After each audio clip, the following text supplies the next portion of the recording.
नमस्कार साथियों, डिलीवर लो में आपका हार्दिक स्वागत है।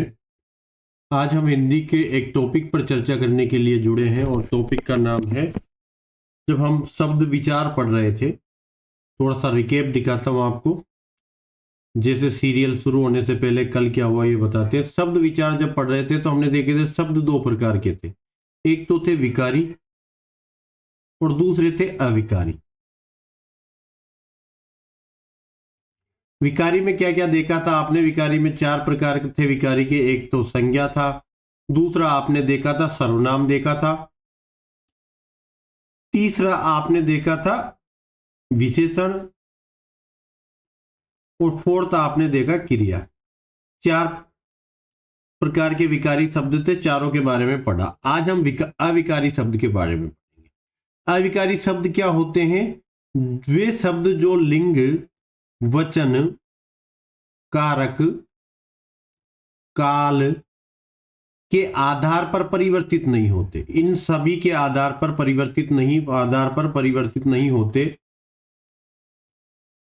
उनको कहा जाता है अविकारी शब्द। जैसे अविकारी शब्द में एक वाक्य लेता हूं मैं, जैसे मैंने वहां बताया था, ये साफ कर देता हूं, इधर लिख देते हैं, ठीक है। यहां पे वाक्य लेके बताता हूं कि कैसे नहीं बदलते, लिंग, वचन, काल, कारक के आधार पर कुछ भी परिवर्तन क्यों नहीं होता। सबसे पहले लिखता हूं एक, बालक धीरे धीरे धीरे धीरे रो रहा है। ठीक है, बालक धीरे धीरे रो रहा है।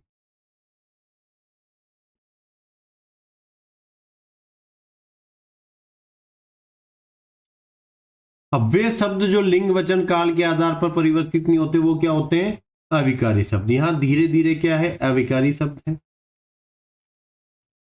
अब इस शब्द में कुछ भी परिवर्तन नहीं होगा। यहां बालक का बालिका कर दो तो यहां क्रिया बदल जाएगी। बालिका धीरे धीरे रो रही है, बालक धीरे धीरे रो रहे हैं। कुछ भी करके आप देख लो, इस धीरे धीरे में कभी आप परिवर्तन नहीं होगा। ऐसे नहीं होगा कि ये धीरे धीरे की जगह धीरे धीरे हो जाएगा, ऐसा कुछ भी नहीं होगा। तो वे शब्द जो लिंग, वचन, काल, कारक के आधार पर परिवर्तित नहीं होते, अविकारी शब्द कहते हैं। और इन्हीं अविकारी शब्दों को कहा जाता है अव्यय। ठीक है, क्या कहा जाता है? अव्यय। अव्यय बोलते हैं इनको। वे शब्द जो इनमें से कुछ भी खर्च नहीं होता, इसलिए इसको अ प्लस व्यय, जिनमें से कुछ भी खर्च नहीं होता, वैसा के वैसा ही रहता है, इसलिए इसको अव्यय बोला जाता है। बोलने में पीछे वह आता है, पर लिखने में यह दिखेगा आप। ठीक है, अवयव क्या होता है समझ में आ गया होगा। अब अविकारी शब्द होते कितने प्रकार के? अविकारी शब्दों के चार प्रकार। जैसे हमने विकारी शब्द के चार प्रकार देखे थे, ऐसे ही अविकारी शब्द चार प्रकार के होंगे। पहला प्रकार है क्रिया विशेषण। क्रिया विशेषण अव्यव, वे जो क्रिया की विशेषता बताते हैं, तो क्रिया विशेषण अव्यव। इसके भी आप चार प्रकार पढ़ेंगे। क्रिया विशेषण अव्यव के भी क्या कितने प्रकार पढ़ेंगे आप? चार प्रकार। कौन कौन से होंगे? पहला होगा रीतिवाची क्रिया विशेषण, दूसरा होगा स्थानवाची क्रिया विशेषण,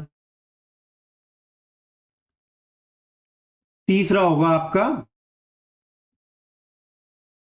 कालवाची क्रिया विशेषण, और फोर्थ होगा परिमाणवाची क्रिया विशेषण। परिमाणवाची क्रिया विशेषण। तो क्रिया विशेषण के चार प्रकार है: रीतिवाची, स्थानवाची, कालवाची और परिमाणवाची। दूसरा प्रकार के अवयव होते हैं संबंध बोधक अवयव। संबंध बोधक अवयव। तीसरा प्रकार है समुच्चय बोधक अवयव। समुच्चय बोधक अवयव।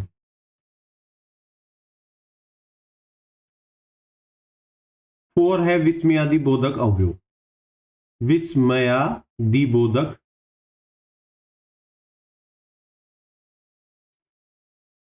अवयव। ठीक है, तो चार प्रकार है क्रिया विशेषण अवयव, संबंध बोधक अवयव, समुच्चय बोधक अवयव, विस्मयादि बोधक अवयव। चारों प्रकार अविकारी शब्द के प्रकार है। अविकारी शब्द को अवयव भी बोलते हैं। चार प्रकार के अवयव। क्रिया विशेषण के भी हम क्रिया विशेषण के अंदर चार प्रकार पढ़ेंगे। अब पढ़ते हैं इनको डिटेल में। सबसे पहले क्रिया विशेषण अवयव। नाम से प्रतीत हो रहा होगा कि वह विशेषण जो क्रिया की विशेषता दिखाता है उसको क्रिया विशेषण अवयव कहा जाता है। तो वे शब्द जो क्रिया की विशेषता प्रकट करते हैं, जो क्रिया की विशेषता प्रकट करते हैं, कौन कौन करता है भाई? तो हम इसके चार प्रकार में देखते हैं किस किस प्रकार से करते हैं। पहला प्रकार देखते हैं रीतिवाची क्रिया विशेषण। चार प्रकार के होते हैं क्रिया विशेषण। पहला देख रहे हैं हम रीतिवाची क्रिया विशेषण। यही उदाहरण देख लेंगे। रीतिवाची क्रिया विशेषण। रीतिवाची क्रिया विशेषण में क्या होगा कि वे अवयव शब्द जो क्रिया की रीति बताएंगे। क्रिया की क्या बताएंगे? रीति। रीति का मतलब क्रिया का तरीका बताएंगे, क्रिया का आपको ढंग बताएंगे। तो वे शब्द जो क्रिया की रीति की विशेषता प्रकट करते हैं रीतिवाची क्रिया विशेषण कहलाते हैं। ठीक है। कौन कौन से शब्द? जैसे रोने के लिए अभी मैंने एक वाक्य लिखा था, उसको छोड़ दो कि बालक धीरे धीरे रोता है। वो रोने की विशेषता बता रहा था, रोने का ढंग बता रहा था, कैसे रो रहा था, धीरे धीरे। उसको लिखने की जरूरत, उसको लिख ही दिया था। दूसरे पे चर्चा करते हैं। जैसे राजीव, राजीव मंद मंद मुस्कुरा, मंद मंद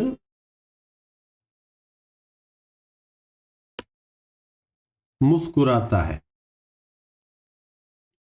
तो ये मुस्कुराना, ये क्रिया की विशेषता बता रहा है। मंद मंद मुस्कुरा रहा है, तेज तेज मुस्कुरा रहा है, ये क्रिया की क्या है? विशेषता है।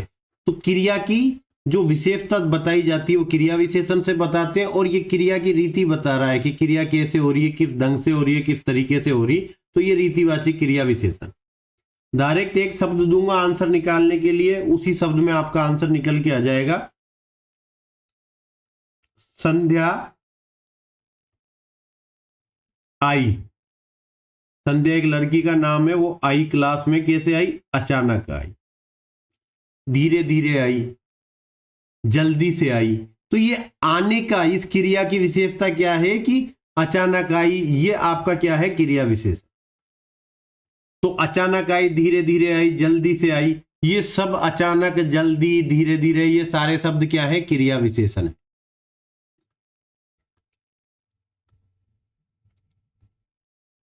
और उदाहरण देखें। विद्यार्थी तो नहीं, विद्या की अर्थी तो नहीं निकालते। आप हैं सभी अभ्यर्थी। अभ्यर्थी ध्यानपूर्वक पढ़ रहे हैं, पढ़ रहे हैं। पढ़ने का मैनर बता रहा, ध्यानपूर्वक पढ़ रहे हैं। ये पढ़ने का क्या बता रहा है? तरीका बता रहा है कि विद्यार्थी कैसे पढ़ रहे हैं? ध्यानपूर्वक। तो वे शब्द, ये क्या है? आपका क्रिया विशेषण है। कौन सा क्रिया विशेषण है? रीति, तरीका बता रहा है पढ़ने का, रीति बता रहा है, ढंग बता रहा है। तो ये रीतिवाची क्रिया विशेषण है। आंसर कैसे देखोगे कि क्रिया विशेषण है या क्या है? सीधा क्वेश्चन में आप कैसे लगाओगे? जैसे अभ्यर्थी कैसे पढ़ रहे हैं, इससे पहले मैंने संध्या कैसे आई, राजीव कैसे मुस्कुराता है। तो यहां आप क्रिया के पहले कैसे लगा के प्रश्न करोगे, आपका जवाब आ जाएगा। तो समझ लेना रीतिवाची क्रिया विशेषण का उदाहरण है। जैसे राजीव कैसे मुस्कुराता है, आंसर आ गया मंद मंद। संध्या कैसे आई? अचानक आई। फिर हमारा बालक कैसे रो रहा था? धीरे धीरे रो रहा था। विद्यार्थी कैसे पढ़ रहे थे? ध्यानपूर्वक पढ़ रहे थे। तो कैसे लगाया और आपका उत्तर आ गया। तो समझ लो कि यह रीतिवाची क्रिया विशेषण का उदाहरण है। समझ गए?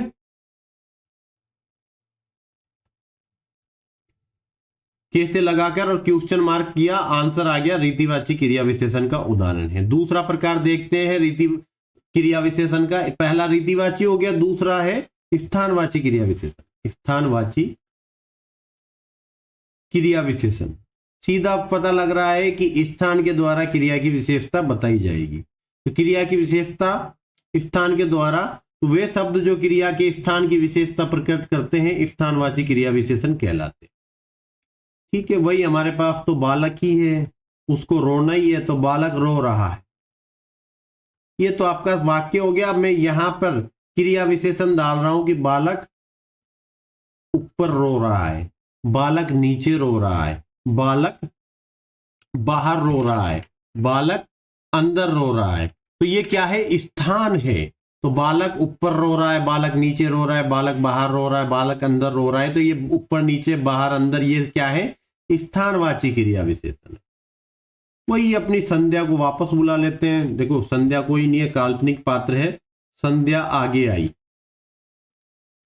संध्या पीछे गई, तो संध्या आगे आई।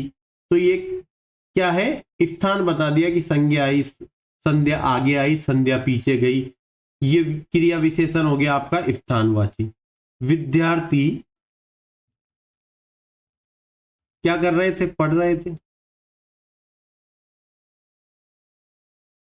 पीछे पढ़ रहे हैं, तो विद्यार्थी पीछे पढ़ रहे हैं। विद्यार्थी आगे पढ़ रहे हैं, विद्यार्थी पीछे पढ़ रहे हैं। हम किसी स्थान के लिए कहते हैं ना कि विद्यार्थी कहाँ है, कि पीछे पढ़ रहे हैं। तो विद्यार्थी पीछे पढ़ रहे हैं, ये पीछे क्या बता रहा है? आपका स्थानवाची क्रिया विशेषण है। फिर सर कैसे पता करेंगे कि स्थानवाची है, रीतिवाची है? कहाँ लगाकर प्रश्न कर लेना, आंसर आ गया आपका तो समझ लो कि स्थानवाची है। जैसे बालक कहाँ रो रहा था? ऊपर। संध्या कहाँ आई? आगे। बालक कहाँ पढ़ रहे थे? पीछे। आपका कहाँ लगा के क्रिया के आगे कहाँ लगा के प्रश्न किया, आंसर आ गया स्थानवाची क्रिया विशेषण। ठीक है, कहाँ लगा के आप उत्तर करोगे, स्थान आ जाएगा आपका, जिस भी स्थान पर वो कार्य हो रहा होगा वो स्थानवाची क्रिया विशेषण। तीसरा बात करता हूं कालवाची क्रिया विशेषण। कालवाची क्रिया विशेषण समय बताएगा। कालवाची का मतलब टेंस, समय। कालवाची क्रिया विशेषण, ये क्रिया विशेषण का हम तीसरा प्रकार पढ़ रहे हैं, कालवाची क्रिया विशेषण। कि वे अवयव शब्द जो क्रिया का काल या क्रिया का समय बताते हैं। क्या बताते हैं? क्रिया का काल या क्रिया का समय बताते हैं, वो कालवाची क्रिया विशेषण होते हैं। जैसे वही हमारे पास एक ही बालक है, बालक रोता है। अब मैं समय डाल रहा हूं कि बालक सुबह सुबह रोता है। ठीक है, क्या हो गया आपका? सुबह सुबह कालवाची क्रिया विशेषण।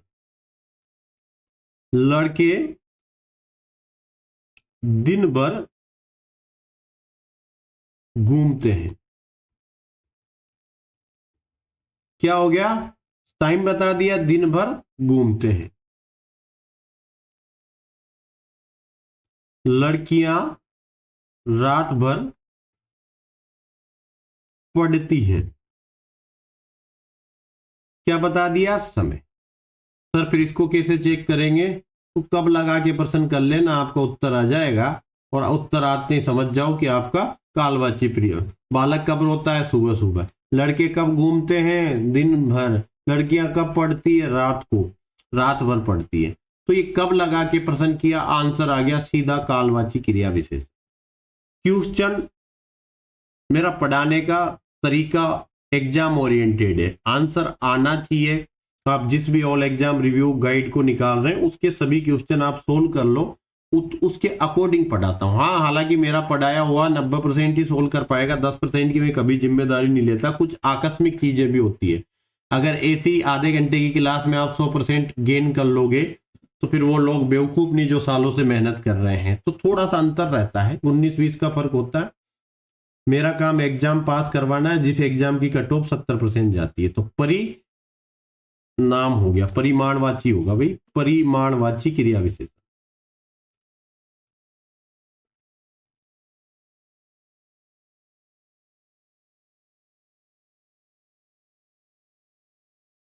परिमाणवाची क्रिया विशेषण।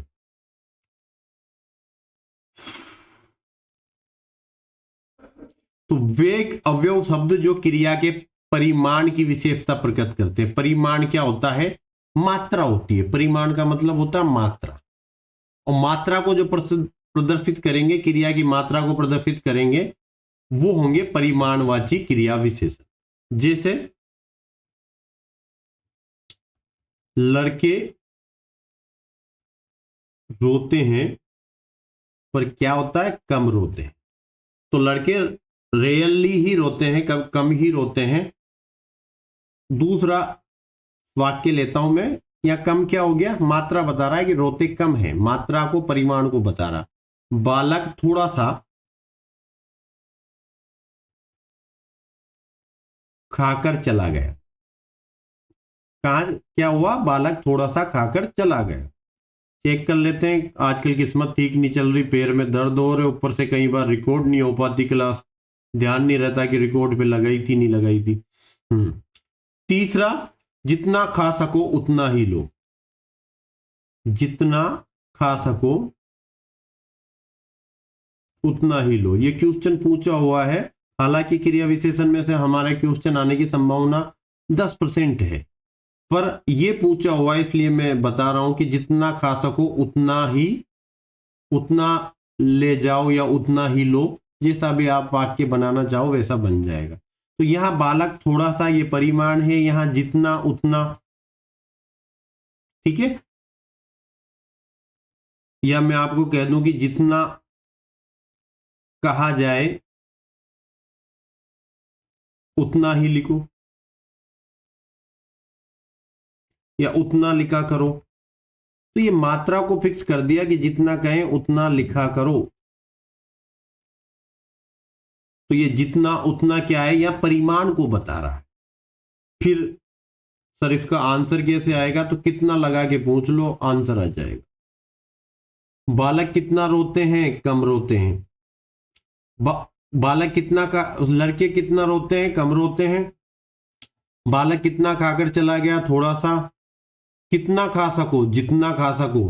कितना खा सको, कितना ले जाओ, उतना ले जाओ, जितना खा सको। तो आपका आंसर आ जाएगा। ये परिमाणवाची होता है, परिमाण की मात्रा मतलब क्वांटिटी, ठीक है। क्वांटिटी के लिए बात करता है परिमाण।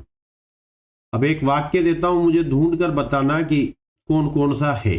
मैं आपको कमेंट बॉक्स में इसका आंसर चाहूंगा।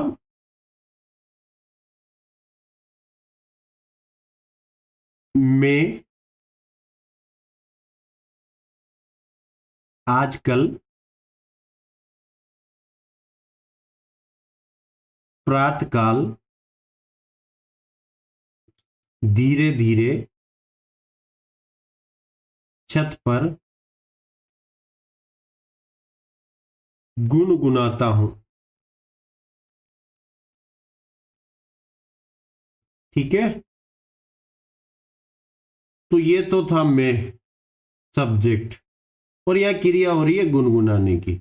बाकी ये और ये चार इसमें क्रिया विशेषण का उपयोग हुआ है। आप चारों को तय करके मुझे बता देना इसी सीक्वेंस में, ये 1 नंबर, ये 2 नंबर, ये 3 नंबर और ये 4 नंबर। इन चारों को इसी सीक्वेंस में कमेंट सेक्शन में बताना कि कौन कौन से क्रिया विशेषण का उपयोग हुआ है। क्लियर है, आगे बढ़े। अब हम अवयव का दूसरा प्रकार पढ़ रहे थे। पहला हमने क्रिया विशेषण अवयव पढ़ा, क्वेश्चन क्रिया विशेषण अवयव से ही आएगा, बाकी पढ़ लेते हैं संबंध बोधक अवयव। ठीक है, ऊपर लगा लो संबंध बोधक अवयव। संबंध में कौन सी संधि है, याद आई क्या? नहीं आई तो देख लेना, 1 का 5 रूल होगा व्यंजन संधि में। क्लियर है। संबंध बोधक में एक संज्ञा सर्वनाम का संबंध दूसरे संज्ञा सर्वनाम से करेंगे। एक संज्ञा सर्वनाम का संबंध दूसरे संज्ञा सर्वनाम के साथ दर्शाते हैं इन शब्दों से। संबंध बोधक अवयव से एक संज्ञा सर्वनाम का संबंध दूसरे संज्ञा सर्वनाम से दर्शाया जाता है।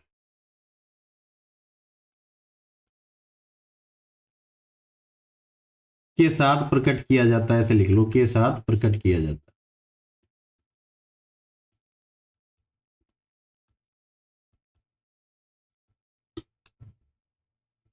जैसे आजकल राम युग चल रहा है कि हमारी महिलाओं का यौन शोषण होता है, उसके आरोपी ब्रजभूषण शरण सिंह को टिकट काट कर उसके बेटे को टिकट दे देते हैं। तो जनता मूर्ख थोड़ी है कि जैसा बाप है वैसा ही बेटा है। वो बेटा भी कह रहा था दबदबा है, दबदबा रहेगा, और बात कर रहे हो कि राम राज्य चल रहा है। कम से कम महिलाओं के साथ तो ये नहीं होना चाहिए। आप एक सांसद का टिकट नहीं काट सकते, इतनी बड़ी पार्टी होकर। अजीब हालात है देश में। देखने अभी अभी जस्ट मैं खबर पढ़ ही रहा था, किस राम राज्य के, किस राम के कर्मों पे आप चलने की बात कर रहे हैं, जब आप एक महिला का यौन शोषण करने वाले व्यक्ति की टिकट नहीं काट सकते। बाप की काटी बेटे को दे दो। तो राम के पीछे सीता चल रही है।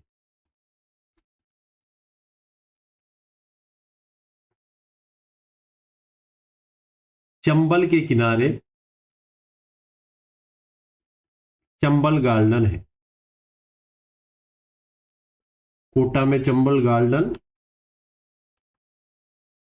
हमारे समय का बहुत अच्छा पार्क हुआ करता है था। आजकल तो कोटा पेरिस हो रहा है, तो बहुत गार्डन हो गए। चंबल के किनारे चंबल गार्डन है।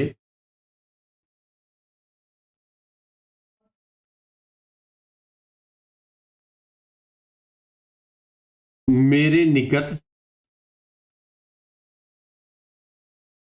वह खड़े थे, इलाहाबाद इलाहाबाद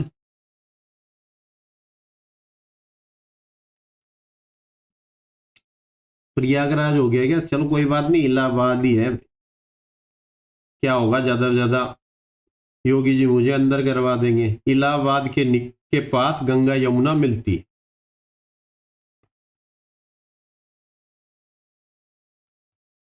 अब नाम बदल देने से क्या हो जाएगा? ऐसा तो है ही नहीं कि देश बदल जाएगा। काम मत करो, बस वाई वाई लेते रहो नाम बदल के। ये हमारे देश की थोड़ी विडंबना है।